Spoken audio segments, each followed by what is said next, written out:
त्याच्यातली सगळ्यात जास्त जबाबदारी ही घरचा उमेदवार म्हणून फोन आला का नाही, मला बोलवलं का नाही, ह्या बारीक सारीक गोष्टीची देसाई गटाच्या शिवसेनेच्या कुठल्याही लोकसभेचे शिवसेना भाजप युतीचे अधिकृत उमेदवार माननीय नरेंद्रजी पाटील साहेब आपलं मनोगत व्यक्त करतील।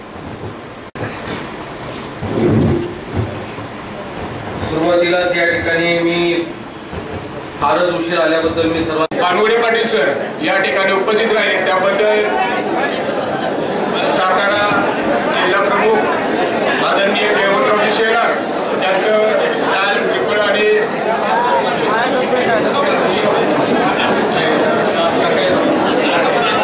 उपस्थित सर्व भाजपा शिवसेनेच्या सर्व पदाधिकाऱ्यांचं उपस्थित सर्व आज गावागावामध्ये आपले कार्यकर्ते आहेत, त्यामुळे इथं जमलेल्या माझ्या सगळ्या सहकारी कार्यकर्त्यांना विनंती आहे की आजपासून आपापल्या गावात आपापल्या भागात गावागावामध्ये या ठिकाणी आपण जायचंय। आज आपल्या युतीचे उमेदवार म्हणून नरेंद्र पाटील साहेबांना 23 एप्रिलच्या निवडणुकीमध्ये धनुष्यबाणाच्या चिन्हासमोरचं बटन दाबून या ठिकाणी आपल्याला सगळ्यात जास्त मतदान आपल्या पाटण विधानसभा मतदारसंघात या ठिकाणी करायचं आहे। निश्चितपणे उमेदवारी अर्ज भरल्यानंतर निवडणुकीची जी पत्रकं असतील, हँडवेल असतील, आपलं मतपत्रिकेचा नमुना असेल, हे जे काही साहित्य निवडणुकीचं आहे, आमचे माननीय जिल्हा प्रमुख हे निश्चितपणाने त्या सगळ्याचं नियोजन करतील। आपल्या यंत्रणेमार्फत विभागामध्ये गावागावामध्ये आपण ते निश्चितपणाने आपल्या प्रमुख पदाधिकाऱ्यांच्याकडे कार्यकर्त्यांच्याकडे देऊ। पण हे करताना माझी विनंती आहे, आज मेळावा आहे म्हणून सेना भाजपचे सगळे पदाधिकारी स्टेजवर आहेत आणि पुन्हा प्रचाराला गेल्यानंतर एका दिवशी सेनेची रॅली आणि दुसऱ्या दिवशी भाजपची रॅली असं चित्र दिसून आहे। कुठल्याही गावात जाताना कुठल्याही भागात जाताना विभागाची सभा परत आपल्याला घ्यायचं झालं तर एकत्रपणानं शिवसेना भारतीय जनता पक्ष युती म्हणून आपण ह्या निवडणुकीला या ठिकाणी सामोरं जायचंय। आणि निश्चितपणे मी आपल्याला नरेंद्र पाटील साहेब एवढंच सांगेन, मला काय फार मोठं जास्त लांबडं बोलता येत नाही, पण ह्या सगळ्या परिस्थितीनुसार आम्ही प्रत्येक जण माझ्यासह तालुक्यातले सगळे कार्यकर्ते प्रयत्नांची पराकाष्ठा करतील आणि या निवडणुकीमध्ये तालुक्यातलं जास्तीत जास्त मतदान शिवसेनेच्या धनुष्यबाणाला करण्याचा आटोकाट प्रयत्न आम्ही सगळे कार्यकर्ते मिळून करू, एवढीच या निमित्तानं मी आपल्याला ग्वाही देतो। पाटणला खासदार 10 वर्ष तिकडे फिरकले नाही अशी जी काही चर्चा आहे, विकास झाला नाही ही चर्चा आहे, अख्ख्या जिल्ह्याचा झाला नाही, परंतु आज पाटणकरांना एक संधी मिळाली आहे की या संधीचं सोनं करणं हे तुमच्या हातामध्ये आहे। आता तुमच्या तालुक्याचे भूमिपुत्र तुम्हाला उमेदवार म्हणून मिळाले। आम्ही वाई विधानसभा मतदारसंघातून जास्तीत जास्त मताधिक्य देण्याचा आम्ही प्रयत्न करणार आहोत। पण हे करत असताना आता कराडमध्ये पण सांगितलं की कराड दक्षिण मधून पण साहेबांना जास्तीत जास्त आम्ही मतदान करणार आहोत। आता या प्रत्येक विधानसभा मतदारसंघामध्ये चुरस लागली आहे आणि मला तुम्हाला विनंती करायची की काही झालं तरी पाटण मधूनच 1 नंबरचं मतदान त्यांना झालं पाहिजे।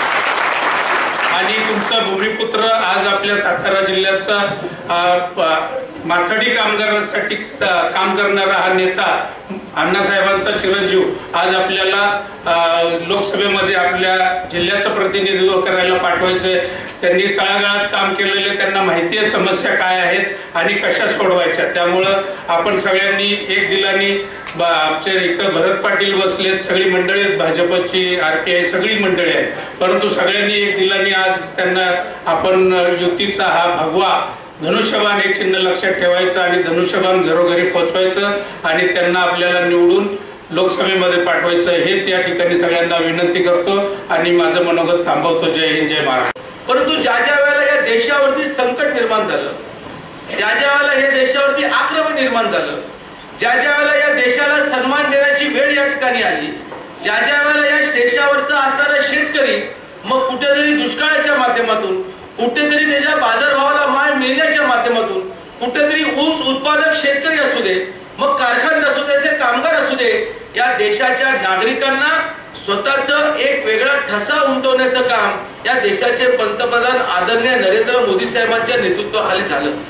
आणि राज्यामध्ये आम्ही या ठिकाणी वावरत असताना एक युतीचं राज्य म्हणून राज्याचे शिवसेनेचे प्रमुख आदरणीय उद्धवजी ठाकरे साहेब असतील, मग आमचे या ठिकाणचे असणारे मुख्यमंत्री आदरणीय देवेंद्रजी फडणवीस साहेब असतील, या दोघांनी या ज्या राज्यामध्ये एकत्रपणे वावरून ह्या असणाऱ्या वेगवेगळ्या प्रश्नाला हात घालण्याचं काम त्या ठिकाणी केलं. आणि खासदारकीच्या निवडणुका या तालुका स्तरावरचे प्रश्न नाहीयेत, जिल्हा स्तरावरचा विकास महत्वाचा असतो. आणि कशा प्रकारे विद्यमान खासदारांनी आपल्या तालुक्यामध्ये गेल्या 10 वर्षामध्ये कुठल्याही विकास कामाला हातभार लावला नाही, हे आपल्या सर्वांना परिचय त्या ठिकाणी आहे. किंबहुना मला आश्चर्याचा धक्का झाला की आम्ही सातारमध्ये सहकाऱ्यांच्या बरोबर काही मित्रांच्या बरोबर मिसळ खाल्ल्यापासून एवढी धास्ती घेतली की त्यांनी तालुके दौरे या ठिकाणी सुरू केले.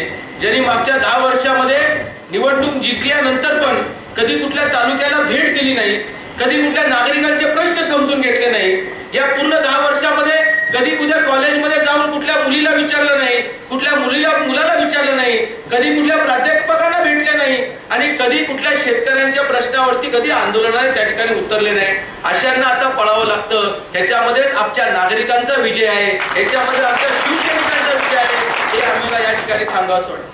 नक्कीच आहे, धावा लागले, पळायला लागले. आज निवडणूक आली तर त्यांच्या लक्षात आलं की मतदार राजा असतो आणि मतदान झाल्यानंतर ते राजे असतात आणि ते एकदा राजे झाले की मग ते 5 वर्षानंतर येतात. परंतु यानंतरच्या कालामध्ये हे सगळं राजपाट असतील, हे सगळे अशा प्रवृत्तीचे विचार असतील, याला आपल्याला अलिप्त ठेवायचं. आज आपल्या जिल्ह्याला संधी आलेली आहे. 95 साली या ठिकाणी निंबाळकरांना आपण त्या ठिकाणी खासदार म्हणून त्या ठिकाणी संधी दिली होती. या जिल्ह्यातल्या असणाऱ्या शिवसैनिकांनी आणि तरुणांनी शेतकऱ्यांनी विश्वास टाकला होता.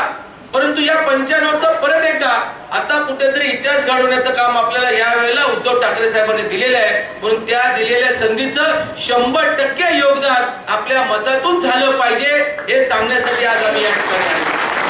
त्यामुळे जर ठोस निर्णय घेणार स्थिर सरकार आपल्याला हवं असेल आणि त्यासाठी खंबीर नेतृत्वाचे नरेंद्र जर दिल्लीत हवे असतील तर जिल्ह्यात सुद्धा आम्हाला नरेंद्रच निवडून द्यावे लागतील. ही सगळ्यात महत्वाची गोष्ट आहे. कारण पाटण तालुक्याच्या आपल्या सगळ्यांना विनंती आहे, येत्या 30 तारखेला आपण अर्ज भरतोय, सगळ्यात मोठ्या शक्तीनं आपण तिथं एकत्र यावं. 23 एप्रिलला निकालातनं आपण पाटणचाच खासदार होणार हे निश्चित करावं आणि 23 मेला त्याच्यावर शिक्कामोर्तब विजयाच्या निकाला होईल अशी अपेक्षा व्यक्त करतो. निश्चितपणे फक्त नरेंद्र पाटील एकटे नाही, पाटणचा प्रत्येक माणूस या निमित्तानं खासदार होईल हे आपल्याला सांगतो. आपल्याला त्यासाठी शुभेच्छा देतो आणि आपल्या सगळ्यांची रजा घेतो. धन्यवाद.